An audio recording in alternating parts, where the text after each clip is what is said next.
Everybody, welcome to the Book Leads Impactful Books for Life and Leadership. I'm your series host and leadership performance coach, John Giramillo. This podcast series is about getting to the books that have impacted the lives of the people in my network. So these are great leads that I'll be interviewing to get to those books that have contributed the most to who they are as a person, as a business person, as a worker, as an entrepreneur, whatever it may be. I want to get to those books that have made the most impact and really stood out to them. And the three categories of books that I cover in this series are a book, category one, where they're sharing a book with me that I haven't read. Category two, where we're covering a book we've both read, whether specifically for that episode or we read it coincidentally before this series even started. Category three is when I'm lucky enough to have the author and or publisher on to discuss the book that they want to share, a book that they've put out there, to give it a face, to give it a tone, to give it a backstory. And my guest today is Laura Franco. And Laura is the CEO of Brave Healer Productions, an award-winning publisher for holistic health and wellness professionals. She spent 30 years in holistic physical therapy, is a third-degree black belt, which I didn't know, and has authored 13 books. Her company has published over 100 Amazon best-selling books with a global community of over 3,000 authors who are waking the world up to what's possible for healing one brave word at a time. And her website is bravehealer.com. And I met Laura through Camille Miller, who I had on the series in episode 58. I think it was June of 23, where we covered her book, The Ultimate Guide to Creating Your Soul-Aligned Business, 25 Practical Strategies from the Experts. And I contributed a chapter to that book. I then worked again with Camille and Laura for The Ultimate Guide to Leaving Your Legacy, 22 Powerful Lessons on Leading as a Soul Professional. And then Laura and I are working on a third project, another chapter. I'm contributing to a book she's putting together, has put together, and is out. And we'll get into that in a minute. Yep. So it's been amazing and every time Laura runs a project, she's at the helm, she's calling the shots, providing the resources for everybody that's involved, setting the timeline, providing anything that anyone may need. So it's interesting to have her on this side of the conversation where I'm asking her questions and kind of digging in deep into who she is, because she's always supporting everybody with the resources. So I want to learn her story. I want to flip it around and see what it is she can provide, what it is she can share. So Laura, thank you so much for being here. Thank you, John. I'm excited about this. I've been wanting to do this with you for a while. Thanks for having me. No, absolutely. Thank you for being here. So Laura, who are you today? Can you provide for the listeners and the viewers the ins and outs of the work that you're doing today? I've seen how you work with us as writers, as contributors to the books you've put out. I can only imagine what it looks like behind the curtain. But give us some sense of the day-to-day, what your work looks like with your authors, with your team, just to get a sense of who it is that's going to share this book with us. Oh, gosh, I'm so lucky. I get to do this every day, play in the sandbox with authors. And really, it's more than authors. These are world-changing healers and coaches and therapists and people who really are making a ripple. So I get to do this book business, which is a legacy business. And behind the scenes, where I think I should be spending most of my time is in the leading and teaching and coaching of these people who are leaving their brave words in the world in a bigger way, right? So just this morning, I had a kickoff call for one of our projects, and that's what you'll find me doing, right? We were together for 2 hours on this kickoff call to talk about the project and get them going and juices flowing, inspired about what they're going to write. So that's really what I'm hoping to do most of my time behind the scenes. And then this is the part that I'm really extra curious about, to understand how you got here. Can you give us a sense of what started you off on this path? Not specifically to now, but I'm always curious, maybe around high school or college, or when my guest is first going into the real world, into the workforce. What did that path look like from then to now? Well, I've written in journals since I was 15 years old, but when my first business opened as a physical therapist, and I was taking responsibility for educating clients and prospective clients, I started blogging. And that kind of writing was the first writing that I did for other people to read that wasn't in my journals. You know what I mean? Like Yeah. it was a time where I decided, all right, I have something to say. I have something to write. I want to teach people about holistic healing. And so I started blogging for my business back in, 2008, I believe. And if you ask my friends and family, all of them would have said that I talked about writing the book for, over and over and over. But it wasn't until 2012 that I finally self-published my first book. So the writing, where did that come from? Was that kind of innate to you, a curiosity you had to journal or write? Was it something you saw in your family? Was it a family of creatives? What does that path into creativity look like for you? What a great question. I think I had a couple of teachers who inspired me. I was one of those people where, English was my favorite subject. And I loved reading and writing back then. And journaling wasn't anything in my head career related way back then. It was just like my safe space to heal. It was my safe space to write my dreams and my goals. And I started doing that, as a teenager. And I still own every single journal volume I've ever written in. They are sitting in a box under my bed, and I can't get myself to having that bonfire, but I might one of these days. Yeah, what do you think that would do? Good question. I mean, is it a need? I mean, it's not, I don't know. I don't know that I ever will. There's something about those pages that are sacred. It's absolutely. Yeah, it's me in there, but a lot of people How many volumes do you have? How many books are there? Oh my gosh. Figure? I don't know, 30. Okay. Okay. There's not hundreds or anything, but yeah, there's quite a collection. Go ahead. Burning books like that can be a release if you're ready to make a transition into some other different life and you feel like energetically that old stuff needs to go. But there's something in me, the writer, that can't burn anything. Yeah. Yeah, I think if you weren't a writer, if you were another profession, if you had another love in your life, and you had those, maybe, but I think because you're so connected to the written word, it's a little different for you. I think, just my take from the outside. Yeah, for sure. Plus, I am a poet, and I've been a poet since that earliest journal. So I love looking back, as corny as those poems are. I love reading about myself back in those stages of my life. I like going back to those journals now and again to remind myself how far I've come. And, it's quite eye-opening. Yeah, the quickest example that comes to mind for me was a high school teacher who made us, and this was psychology, Mr. Zisk, one of the best teachers ever, had us write a letter to ourselves. He's like, write a letter to yourself, talk to yourself, share with yourself what you're experiencing now, what you're going through, what you're living, whatever it may be, whatever you want to say to yourself. And I'll send it to you in, I think he said 10 years. So one day, 10 years later, I opened up. You know how like when you see your writing and you're not expecting to see your writing, you're like, why does this look so familiar? Yes. And it was that letter. So, I mean, that's the closest that I've come to just that connection to the past. Wow. And what would you say does that? What does it do for you when you see those? I'm just sitting here thinking about getting that 10 years later and how I would have felt about that. I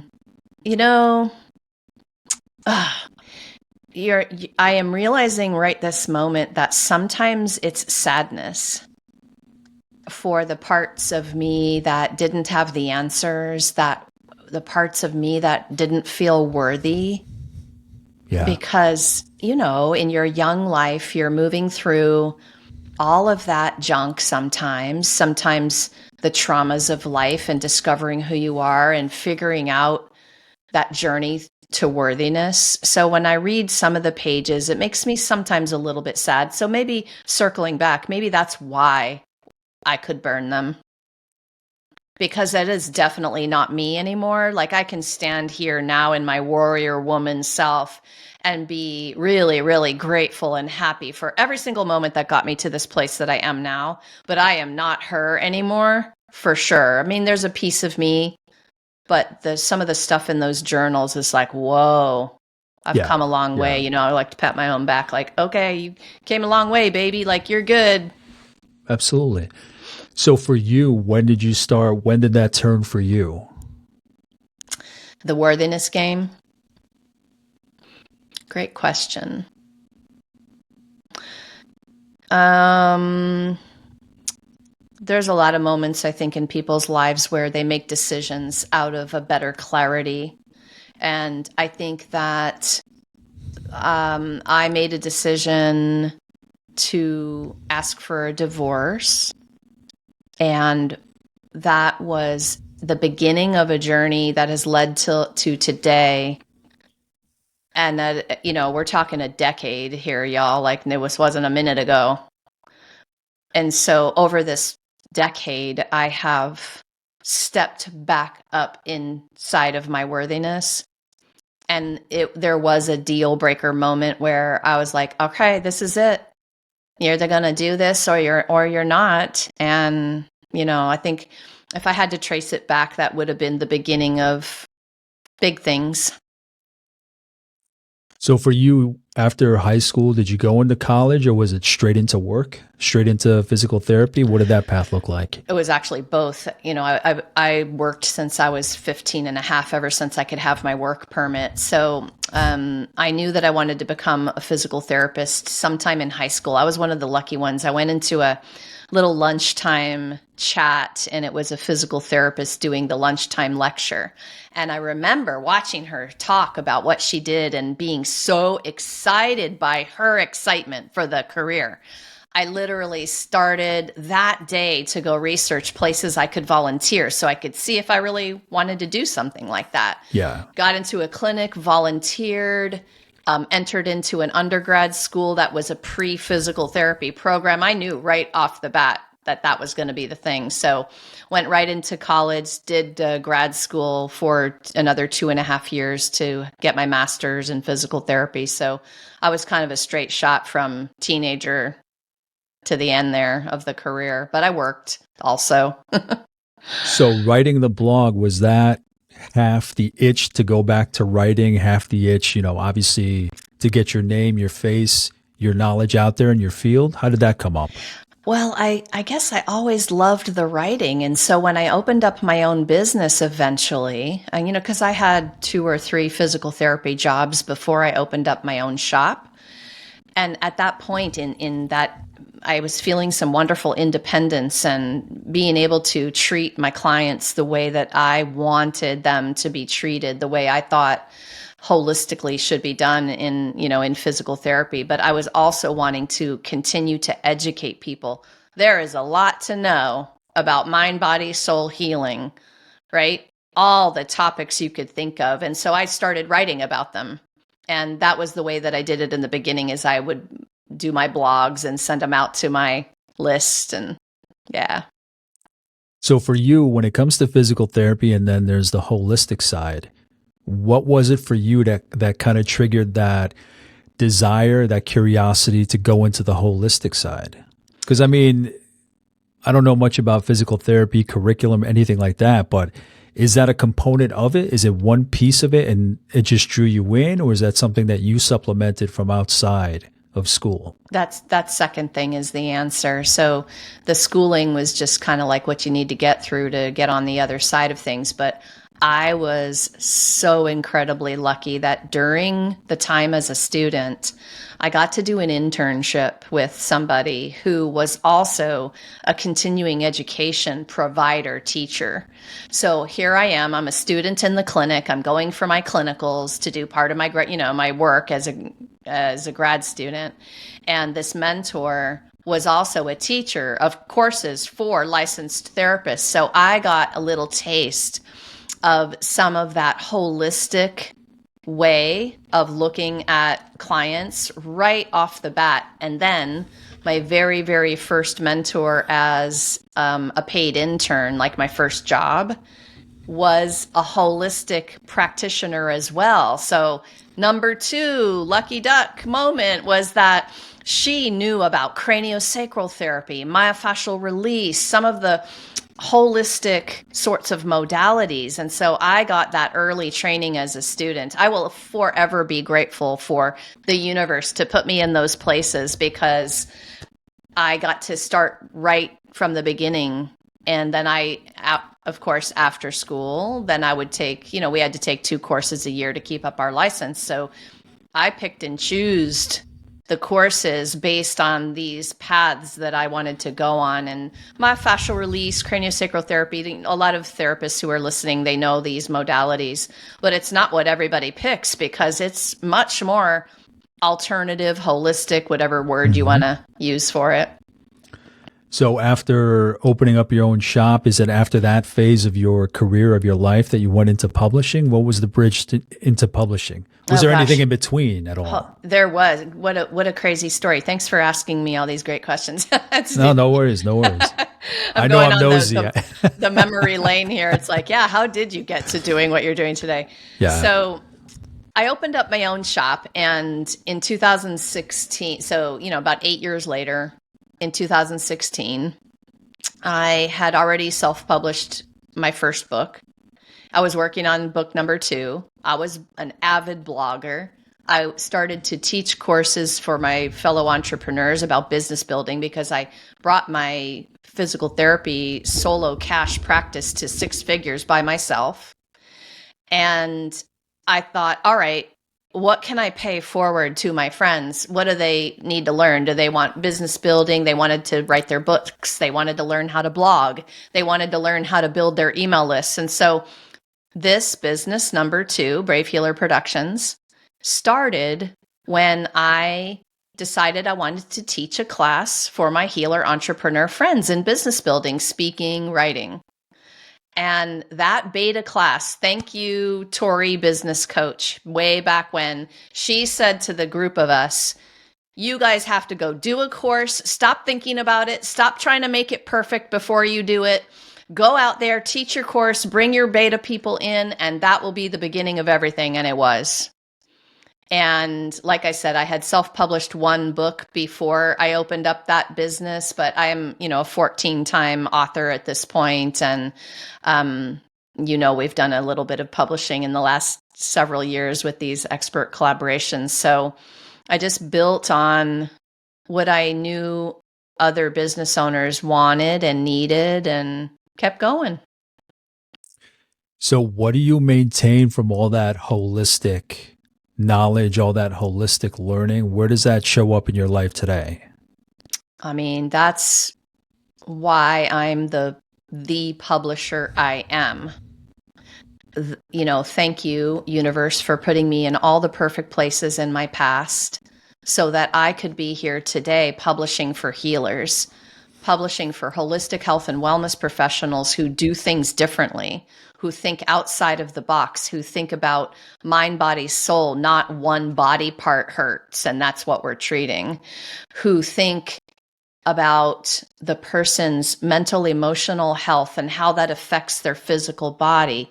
Oh, you're going to get me started on this one, because if I'm going to publish your work, isn't it cool that I understand those things and I can speak your language and I can help the world by helping you translate some of that scientific knowledge, some of that stuff that goes on in your mind into a book where that person can really have a marvelous experience with you and the knowledge you have, right? So me starting my life, 30 years as a holistic healer, that is exactly why I am the publisher I am today. I love saying that too, because right there is where I got to be in even more of my strengths than I was when I was a PT, is in this current role. And it's fun to look at that path that got me here. Laura, and before we jump to the other questions, I have a question. Just as a follow up to what you're saying. So, how has your view of what you do as a publisher, how has that evolved over all the stats that I mentioned about how many, 3,000 authors globally, over 100 Amazon bestsellers? How has your view of your work evolved in that period since you launched your company? Gosh, in the beginning it was just my books and I wanted to publish my books. And then I started teaching people to publish their books. And then I'm like, you could do this for people. So I started to do that. There's, some of the evolution was in being confident enough to know I could help other people do the publishing and not just get their book out there. Because I want you guys to know it's way, way more than that. And I think that's been the biggest evolution, is to this place over here where we are offering publishing that is about community building. It's about business building. It's about supporting that thriving business behind the author after the book is out. Because, you get to this place where, and it's pretty exciting, you got your book in your hand like we did this week, right? We're feeling Absolutely. it, we're touching it, we're smelling it, and it's like, it's a fun thing, but now what? And you have to understand how to market yourself, how to sell your book, how to network with people, how to build a community that is going to be backing your business. And if you don't have all of those resources, this turns into sometimes a disappointment. And I saw those stories, I heard those stories as I started to do what I do. And we got better and better at doing it. I say we because it's definitely not just Laura now. That's another evolution, is there's a team of 20 independent contractors making this publishing rocket ship go. And, wow, have I learned a lot. Yeah. So I think that's the biggest of evolution, has just been, okay, get a book out. Oh, how about it's something way more than that? I get to help people leave their legacy. So that's big potato stuff to me. Yeah, I think everybody should have, anybody that has any kind of inclination towards writing at all should contribute to a book much in the way I did, because it's very cathartic. It's very therapeutic. I knew I had, and this is kind of like a plug for the process. I knew I had, based on the book that I was invited to, the books that I was invited to join, based on the theme, I knew I had a good theme. I knew I had a good backstory. I knew I had good tools, all of that stuff. So you go in and you're like, okay, I know I have something I can contribute of value to this book for the reader based on the theme of the book, whether it's writing, legacy, being a sole professional, whatever it may be. And like so many authors I talk to on here, one of the questions that I ask, and we'll get to it, is how did this book change you? Because you can go in with all that knowledge, awareness of self, awareness of the value you bring to people, but there's something about actually going through the process and digging deep to determine where your story came from. So I learned so much in writing those chapters that I wrote for you, that I wrote for Camille, in understanding myself, my family, my work ethic. Like, that was the first time I really broke down. I knew in general it came from my family, my father, etc. But to find examples, to find stories, to break that out on the page, it was very therapeutic. And that's why I think it's so important for people, if you have any kind of draw to writing, to participate in some manner in projects such as these. It's incredible. Thank you for talking about that. It's a foundation we stand our company on, is writing, publishing, launching, and promoting a book is a healing process and a self-development journey. And if your publisher doesn't get it or doesn't honor it or support it, you could be left flailing a little bit in what we now call post-traumatic publishing disorder, because there are some things that are quite big deal in the process of sharing your story for the first time out loud in the world, right? And so, yes, it is that kind of journey. I think everyone deserves to be held in that journey to help them in their process.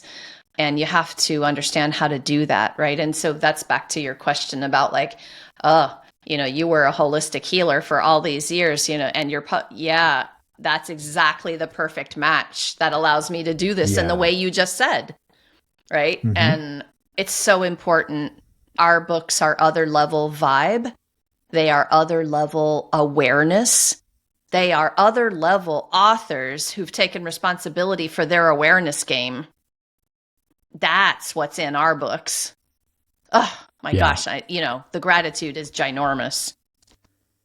Laura, you've spoken about holistic healing, obviously helping people with their businesses.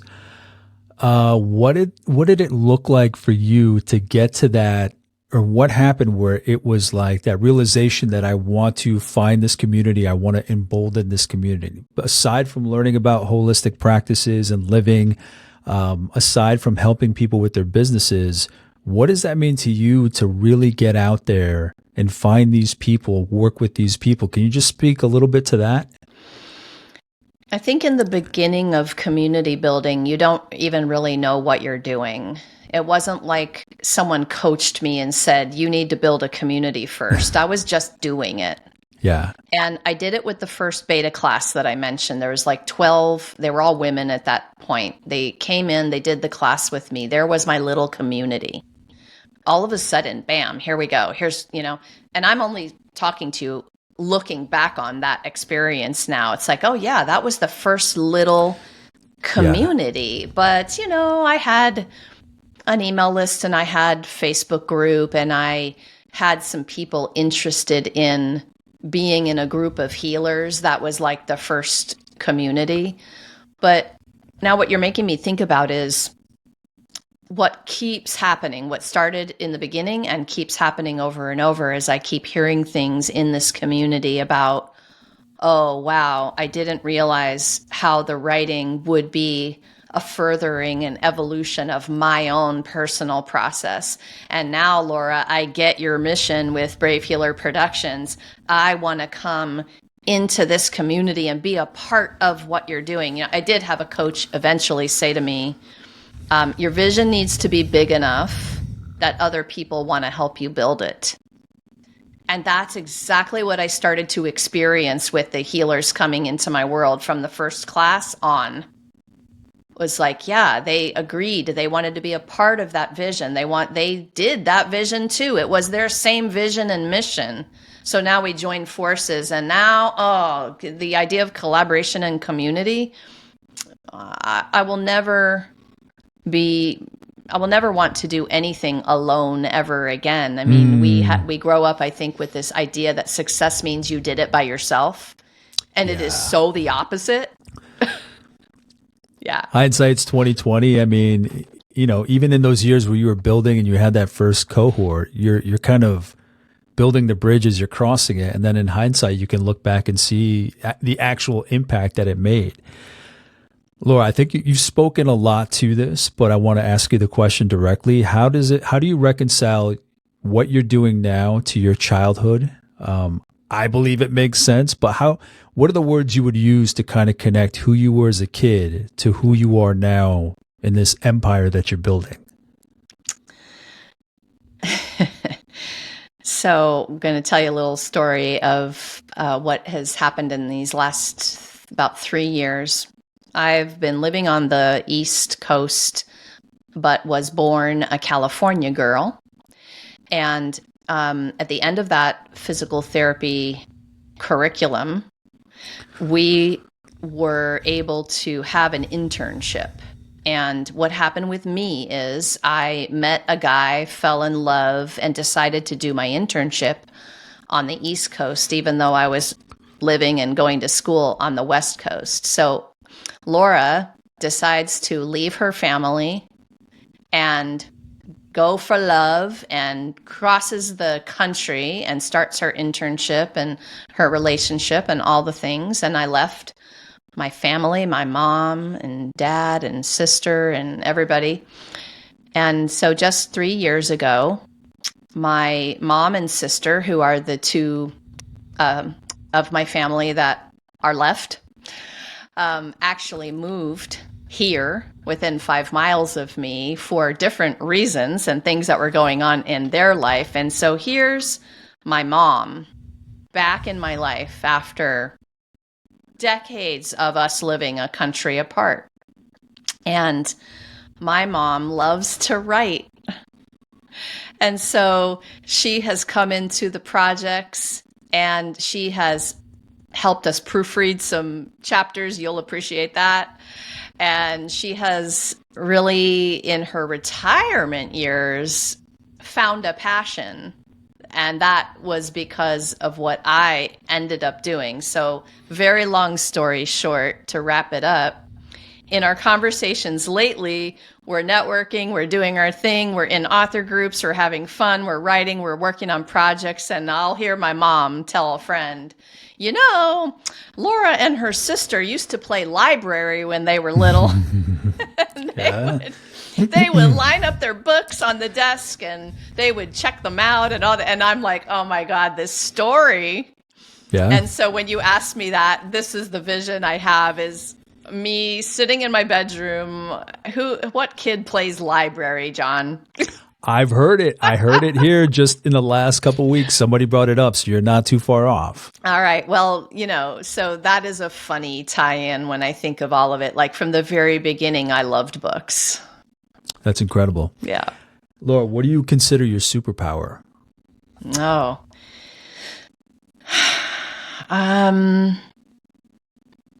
I just get shit done. I am an action taker. Action is a success strategy. Through action, I get to the perfecting of the process. I don't know that perfection is a goal, but in the action strategy, I'm able to tweak, refine, figure it out. And honestly, this goes back to that story about how the coach told us, your assignment is to go do the beta program. I want you to set it up, sell it, get your people in there, go for it. She was coaching the action strategy. Do you know, out of the dozen of us, I was the only one who took the action. And look at what happened. I mean, here I am X amount of years later with an empire. I don't call it a business anymore. This is a publishing empire. This is a big community. This is a community making the mark. So I think the superpower is that I can take action through the fear, because I'm not telling you it was easy. Of course not. Yeah. And I can adjust along the way. I just go for it. Now, aside from that coach prompting you at that time, obviously her job, but that's a huge life prompt right there. Was that ever present before? That maybe she sharpened it, maybe she refined it with her prompt, but were you that type before where you would get shit done and kind of jump in there, or? Yeah, I was an overachieving, straight A, peak performing athlete. Yeah. Okay. And for business, that was the prompt I needed. Just go do it. Okay, well, I can just go do it. Yeah.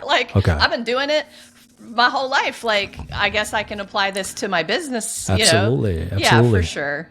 What did you play for sports? Oh my gosh, I did everything. So as a kid, I ice skated and I did gymnastics, and then I played soccer. Okay. So soccer lasted through high school into 2 years of college. I played for San Francisco State for 2 years as a collegiate soccer player. And then I switched. I basically woke up one day and said, oh my gosh, if I don't study, I'm never going to graduate.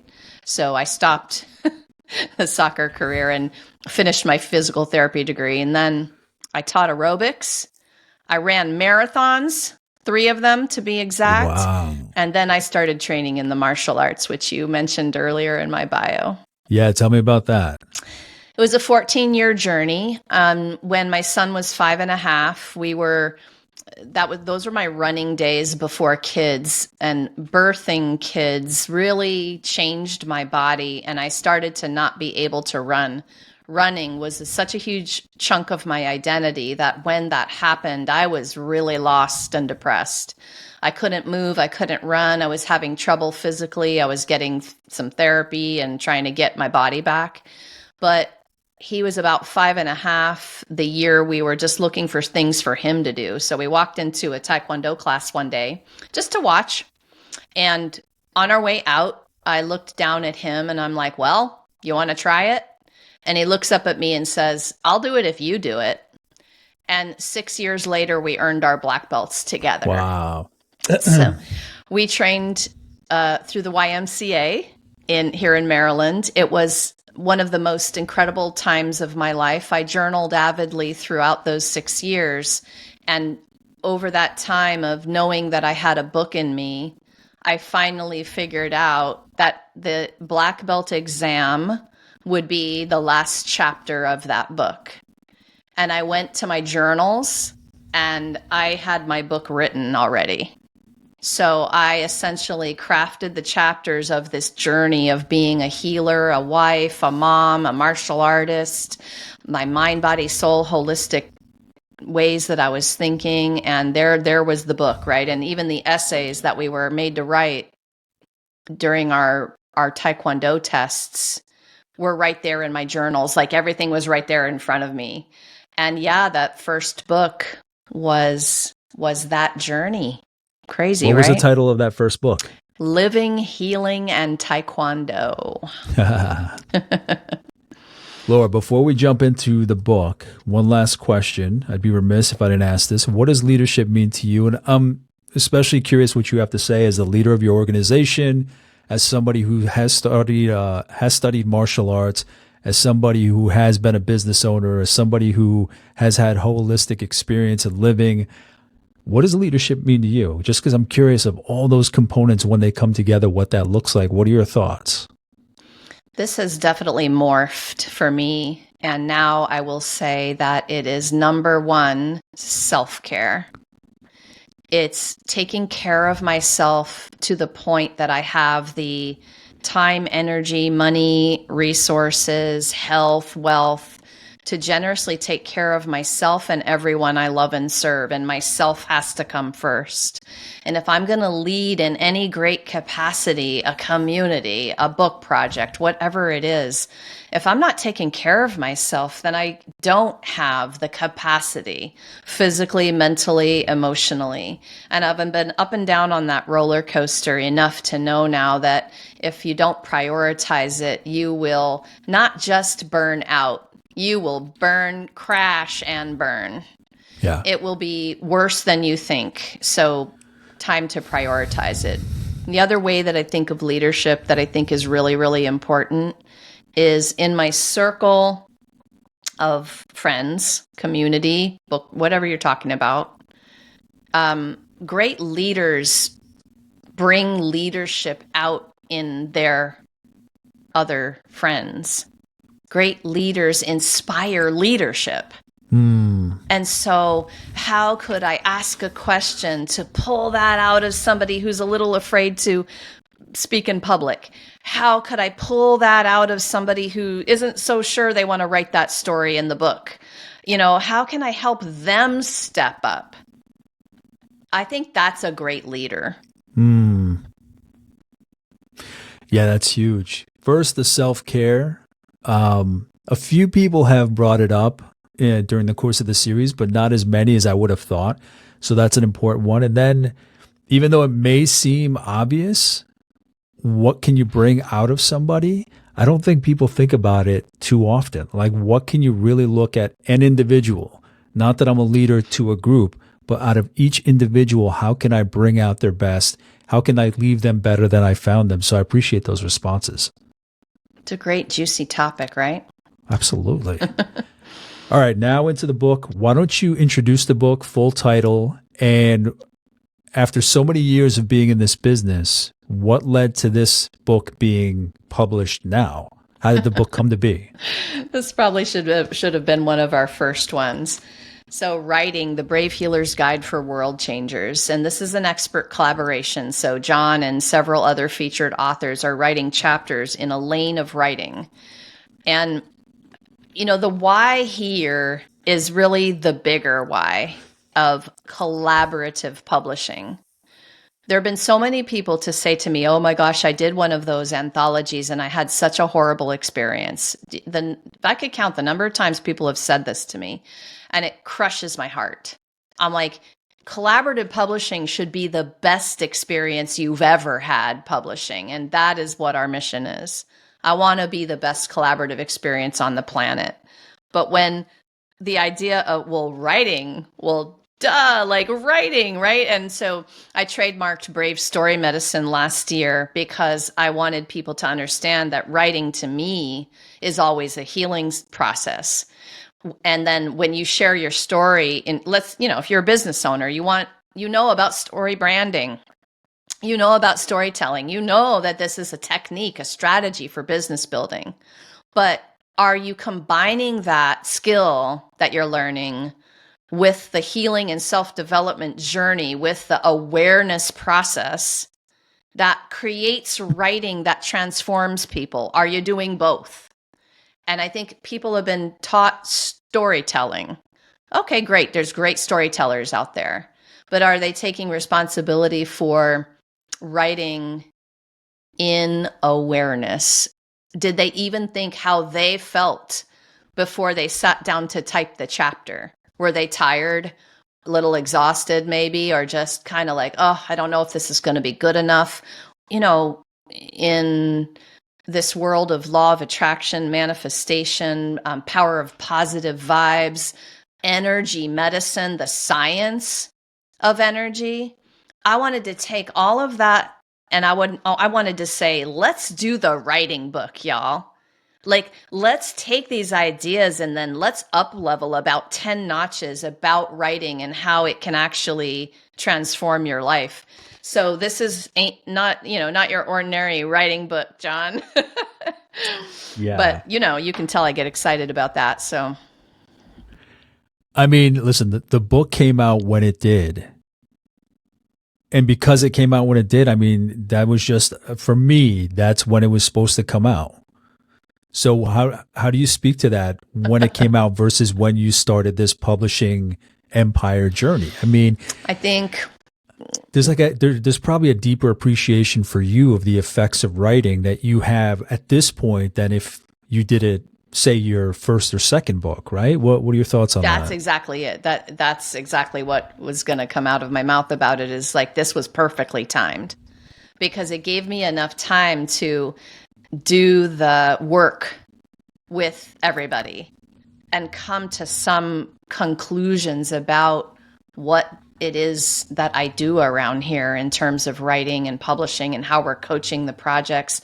And you're totally right. If that had been one of the first books, it would not have been as good or juicy or passionate or power packed as it is now. So, it's, divine timing for everything, right? Yeah.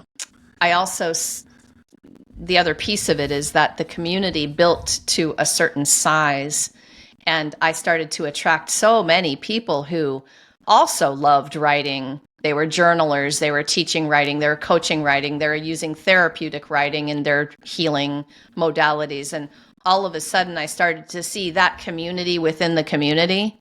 Mm-hmm. That wasn't there in the beginning, but I started to see them because they kept showing up and writing chapters for other books, talking about writing. I'm like, okay, I think we need to do this one, right? And so that was another reason, I think, for the timing. Yeah, I mean, it's incredible. The roster of authors that you've worked with are just from all over the place, all kinds of backgrounds, every kind of profession. It's incredible. It's incredible the access and the diversity you have of all these people that have contributed to your projects. I'm super proud of that. I'm super proud of the community, which is global, and all of the backgrounds, all of the cultures, all of the everything. I think that if we're doing things right and we are holding that safe space for each other with a level of awareness and acceptance and understanding and curiosity, then we'll naturally attract a bigger community, because we have to be trusted. And we have to create a safe space for people to be in community with each other, where the effect of it is that they feel better about themselves, that they feel like they're going towards their dreams and goals in life, and their purpose is, coming into reality. And I think that the community here in this book, for sure. And by the way, we put photos on the back of this book for the first time. And this was another first. It wasn't just the first book about writing, but I also wanted you to see everybody's faces. So we've got faces on the back of this one, which I thought was fun. But this community is badass. Yeah. Laura, when it comes to how you decide you want to put out this book, how did you go about putting it together, the roster, the themes, how you wanted things covered? You don't have to go into too much detail, but can you give us an idea of how you did start to put together what you wanted this to be? We're always looking at a table of contents in a particular way, but this was also another interesting first in terms of how I was thinking about structuring, because writing skills is one thing. We could have done a whole book on just writing skills. How do you be a better writer? But because of writing to heal, because of that piece and it being so big, I thought, you know what? I need a whole section on that. We need to be able to talk about the transformation that can happen with writing. So in my mind, what happened was like, part 1. Oh, part 2. What are we doing next? Part 3. What are we doing with our writing? And that's basically how the table of contents started. We've got write to heal and manifest. And we have part 2 is building those writing skills, right? And there's so many different ways you can become a better writer. But part 3 is kind of something I'm just so very passionate about. Part 3 in this book is write to grow your business. Because you can become a better writer. And there's lots of ways you can use those skills, and it's really cool. But you can also have some writing skills in your toolkit that are going to help you build your community and business. So that's ended up being part 3. I've got a pretty big passion for writing as it relates to copywriting, influential writing, impactful writing, writing that brings people into your world, attracts clients, helps people know you're the one for them. Yeah. Well, when it comes to this book, I always ask this of the authors that I speak to on here. How did you evolve because of this book? You've been in the game a long time. You put out hundreds of books, worked with thousands, over 3,000 authors. But I'm assuming that even with every book you put out, there's going to be some subtle shift in you. Maybe you see things differently. Just an assumption of mine. So for this book, when this came out or in putting this together, again, you've been in the field a long time. This is the first time you're putting together something on writing. Did anything evolve in you in the process of putting this book together or getting it out there? You're making me remember a moment in one of my first writing retreats with Laura Munson out in Montana. And I talked about this, right? Going to the retreat thinking I was an okay writer and leaving the retreat knowing I was a good writer. And if you're going to publish a book on writing, first of all, you better at least think you're an okay writer. But the shift for me partially was, you know what? I have something to teach about writing. I'm okay at it. I'm actually pretty good at it. And I'm enough ahead of others where even one step could help somebody. I have something to teach about writing, whether it's writing to heal, writing to manifest your dream life, or writing to sell your offers. And I think the shift was into my confidence a little more. I believe that everybody who is moving along in the world and having achievements and success I think the more that we achieve, I believe the more even creative you are, the more the imposter syndrome hits. And I don't know that that ever goes away. I think the more you master something, the more it floods in and you have this next upper limit to deal with, right? If you guys know the book The Big Leap and the upper limit problem, you're always going to have I've an heard it. upper. Go ahead. Go ahead. Yeah, I'm you're sorry. always going to have an upper limit problem. It doesn't matter how far along the journey you are. So in this shift, just getting back to your question, it's like, okay, I feel myself taking a tiny step forward into my confidence about being not only a writer, but a writing teacher and community leader, when it comes to writing. The other thing that started happening, nothing is a coincidence, right? Is I was asked to speak by writing conferences. Like I was getting invites to do workshops and a keynote last year. And I'm like, whoa, what's happening? This is cool. Like I started to get excited about being in the right place and in front of the right audience. And when I did that keynote last year, I just felt like I was at the amusement park. Like it was phenomenal. I was so happy and full of the joy of writing and seeing all those people listening and writing things down and wanting to know these little nuggets that I had to share, right? Like if you can get into that, that's it, man. That is that joy place. So that has been the other shift along with getting this together was that, oh yeah, okay, here we go. That next upper limit. Laura, for you, you've done so much writing. Where do you think you would want to go next in your writing? Well, I'm working on a book. So the next book, I'm not sure exactly when I'll publish. My guess will be mid 26. I have given myself a longer amount of time for this book than I have any other book I've ever written. And so it's actually kind of an odd process for me to do it slowly because I'm a pretty fast and prolific writer. So, I've written a book in 2 weeks before. And I know it's crazy to think about that. It's a shorter book, but still. Yeah. Still counts. Yeah. So, Write Your Dream Life, 3 Minutes to Manifestation is coming out. Awesome. And that'll be the next thing that I write. I'm always weekly writing blogs. I think that's kind of an ongoing thing that I've always loved since the very beginning. I love writing in a way that helps people understand something, gives them a shift in perspective, helps them understand what's possible.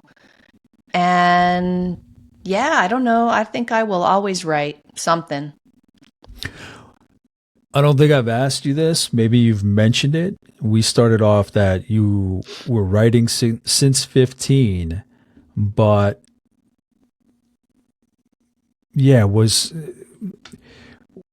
at what points did you start really, I guess, refining it? I mean, was it just kind of you started off in journaling and then you were studying English and it just kind of refined from there? It was just, do you feel that it's still refining your writing? Well, for sure. It will never end.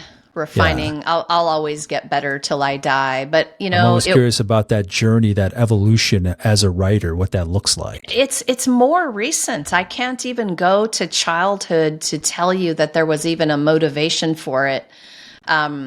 It came much, much later when I started to learn some skills about show versus tell. And you know about this because you've heard it in the coaching calls. It was much, much later as an adult when I started to write books, whole books.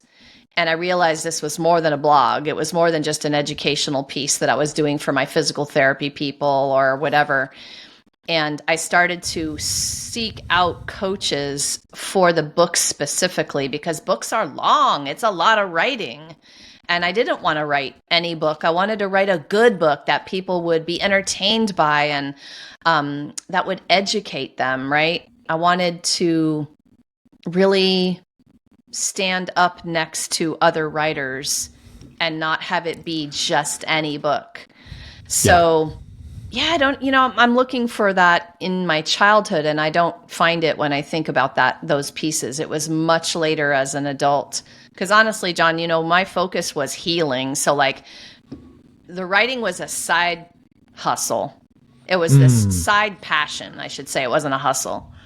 It was informing what I was doing with my clients every day, one-on-one. But when you think about writing and trying to help people, when you realize that if one blog goes viral and it helps 10,000 people instead of one, you start to get excited about writing. Yeah. Because, well, what if I can do this and all these people are going to get right? And it's just, so that started to get more exciting, but it was much later in my life, much later. And one more question on your process. What is your own writing process? What does the detachment look like? Meaning, I've finalized this blog piece, I finalized this book, I'm letting it go and see what happens. Does anything ever shift where you wonder, I could have changed this, I could have changed that, I should have said it like this? What does that look like when you let go of something and put it out there? For something so prolific as writing and someone as prolific as yourself as an author, what does that look like, letting go of things and then looking at them after? Well, I don't look at them after, ever. No, at all. I can't. Because the second I do that, I'm paralyzed. I'll find all the mistakes. I'll find everything I want to change. And listen, it was good to begin with. It doesn't need to be changed. Like, I submitted it and finalized it once. Yeah. Yeah. But so if I get into that mode where I can't do this with videos either. Like, it's really tough to look back on, You're telling me. Right. You're telling me. So I actually don't. And one of the reasons I don't is because being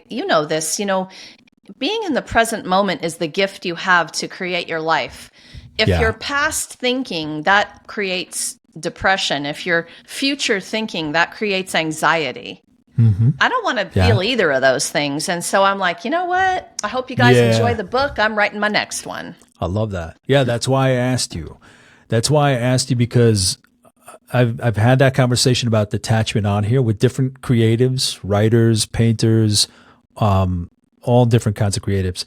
And I like that idea of, listen, in this moment, I'm doing the best that I can. I've done my due diligence. I'm putting it out there, and I'm not going to suffer over how it's received.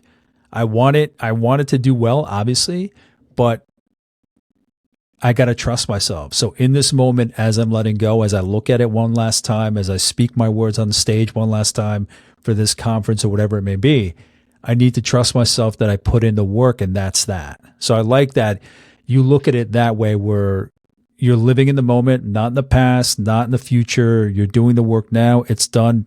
On to the next thing. I love that. It's the way I can operate better doing that. You're making me remember about that that keynote I was talking about. Afterward, I had a person come up. I had a few people come up, but there was one I was remembering. And they said some great things, and just they felt very inspired. And I thought, okay, good. I'm good to go home now. And I don't ever have to look at that video again. I don't ever have to wonder, because the one person, and that's how I think about my writing too. One person, I'm good. Yeah. That's amazing. I love that idea. When I post a blog or a newsletter or anything like that, a post on LinkedIn, even if somebody reaches out and says, thank you, I never thought about it that way, your words made me think, all it takes is one person. If there are more than that, bonus, more people are seeing your messages. But I think we need to give ourselves credit that if we just reach one person, adjust the way they think, the way they see themselves, the way they see the world, that's an amazing accomplishment. It is. And it's enough to fuel your purpose. Absolutely. And the first time you see somebody, me as a coach, but the first time that I see somebody, the light bulb go off in their head, their eyes light up with that aha moment. I never considered that. No one's ever asked me that, whatever it may be.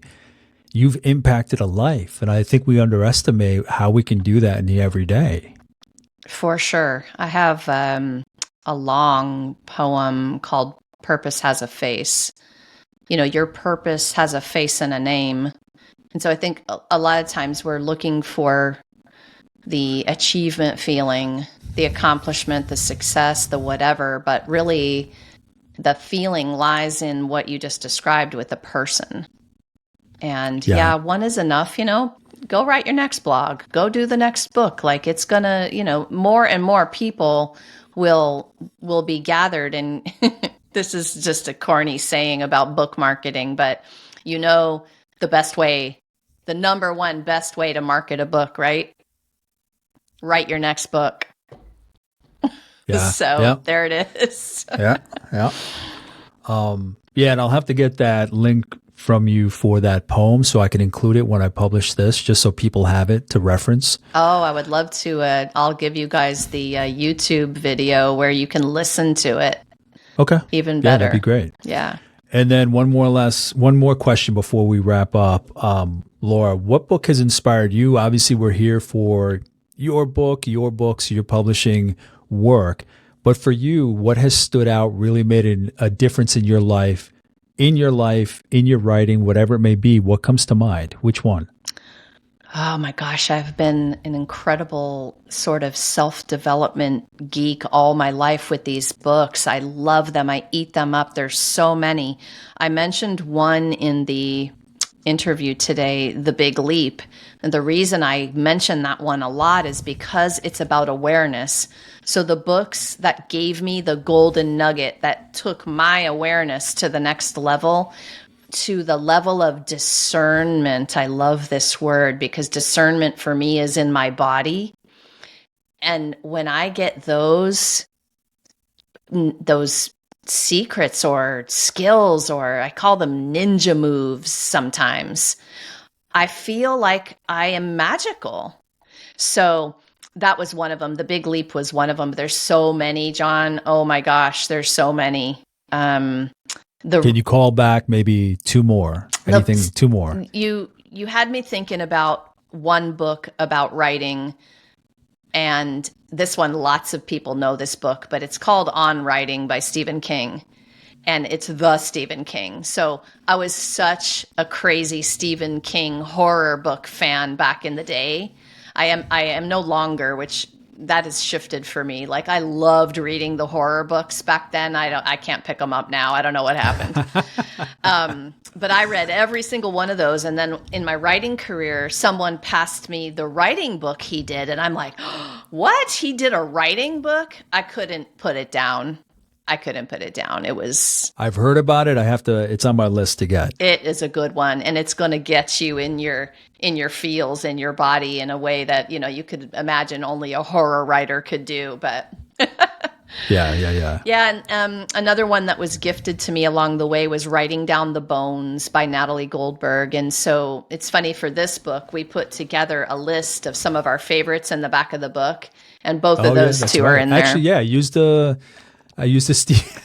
Stephen King quote. Can you look it up, Laura? I forget the exact words of the quote in my chapter. Oh my gosh. What's your chapter number? 17. Thank you. I will find it. The Stephen King quote. There are several. Actually, there were a few people who loved his quotes, but yours is... A little talent is a good thing to have if you want to be a writer, but the only real requirement is the ability to remember every scar. Oof. Oof. Right? I think, and when you asked for quotes from us, I think I did a Google search of some kind. I forget what the word was that I used or the words were that I used, but that just stood out. Yeah. Because I think we try to, and sometimes for good reason, but we try to kind of forget the painful moments in our lives. But I think when we've been at the bottom, when we've been hurt, when things haven't worked out, you really understand who you are, what you live for, what you want. And those to me are the best lessons. So when you can write from that raw vulnerability, it's just kind of, it's almost like no holds barred because I've already seen the worst of in my life kind of thing. Yep. That process is so healing for both the writer and a reader. It's two powerful things. It helps people trust you. And if you're a coach or you're building your business and your book is part of that world, wouldn't it be cool if through those words you were developing trust with somebody? It's a big deal, but that's part of it. The vulnerability is part of it. Yes. I love this conversation. Lauren, wrapping up, what are you up to these days? What do you want to share with the audience that maybe I didn't ask about or that you have coming up? This will probably be out in early June, mid-June. So is there anything that you want to share? Anything you're up to? The floor is yours. Oh, so many fun things, you guys. The expert collaborations are kind of why I was born. And so we have multiple amazing projects on all kinds of topics. And there's a great link that people can go to look at all our open topics. We're going to be doing another poetry collaboration. That's my passion. It's my New Year's launch every year. So 100 Poems and Possibilities is coming up. Let me know if you want more information about any of these projects. We are going to go back to the origin story where I woke up and we did the Ultimate Guide to Self-Healing book. This was the start of the empire. We are going to open up volume 6 of that book. So that is another opportunity if people have a healing tool they want to share for that book. And I think the last big thing is I really aim to get my visionary entrepreneurs together. So we're going to do a dream program. That's my name for it, the Brave Healer Dream Program for Visionary Entrepreneurs. We're going to be retreating together in Tulum, Mexico in November. We're going to mastermind together to learn a legacy business partnership strategy, build our businesses together, and we're going to create an expert collaboration that shares strategies for next level mindset and thinking and manifestation because I think you're one of my visionary alien badass crew. I think you get it when I say it takes other level mindset to keep going every day. It's tough being an entrepreneur and a visionary. And so we've got that dream program coming up at the end of the year that I am super excited about. That's amazing. I love your work. I love what you do, especially the healing aspect of it, because the state of the world today, I think we need to hear more stories, listen to more experiences like that, share, be more open with each other. But yeah, just your approach and what you can get out there to heal the world, to have people express themselves, to draw out those stories. It's incredible to see. It's incredible to be a part of, and I'm very appreciative of your time. Thank you, John. Thank you so much for having me on your show and for what you're doing with books. In general, I've been smiling this whole time looking at your books in the background. I love it. And I really, really am grateful to have you be a part of the projects you've been in. Your energy is amazing. So thank you. No, I appreciate that. And again, Laura's book, our book is Writing, The Brave Healer's Guide for World Changers. If there's anything that I might have missed in this conversation, there's so much to cover, limited time, please let me know. I'll reach out to Laura. Obviously, when the episode is published, her information will be out there about her company, how to reach her.